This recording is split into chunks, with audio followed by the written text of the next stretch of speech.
রবিবার রাত্রে অন্ডালের পরশকুল এলাকা থেকে তোলাবাজি ও সিন্ডিকেট রাজ চালানোর অভিযোগে গ্রেফতার তৃণমূলের বুথ সভাপতি সহ আরও এক তৃণমূল নেতা।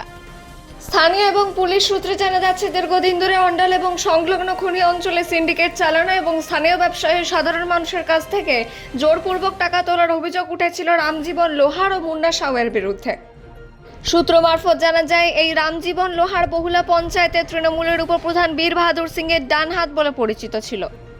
অভিযোগ, এলাকার যে কোনো কোলিয়ারের কয়লা সিন্ডিকেট থেকেও ডিওর কয়লা ব্যবসায়ীদের থেকে জোরপূর্বক মোটা অঙ্কের টাকা আদায় করত। টাকা না দিলে সেখানে কাজ করতে দেওয়া হতো না। কার নির্দেশে এরা এইভাবে আদায় করত তা তদন্ত করছে পুলিশ। দিনের পর দিন এই জুলুমবাজি সহ্য করার পর অবশেষে বেশ কিছু সুনির্দিষ্ট অভিযোগের ভিত্তিতে পুলিশ তৎপর হয় এবং গতকাল রাত্রে অন্ডাল থানার পুলিশ অভিযান চালিয়ে তৃণমূল বুথ সভাপতি রামজীবন লোহার ও মুন্না সাউকে গ্রেফতার করে। অন্ডাল থেকে অজিত মিশ্রা, রিপোর্ট নিউজে।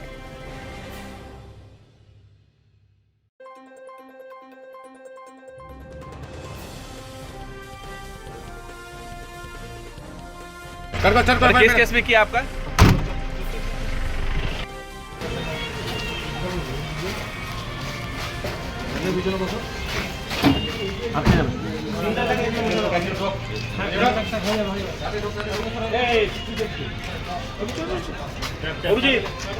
रामजीवन दा किस केस में अरेस्ट किया आपको?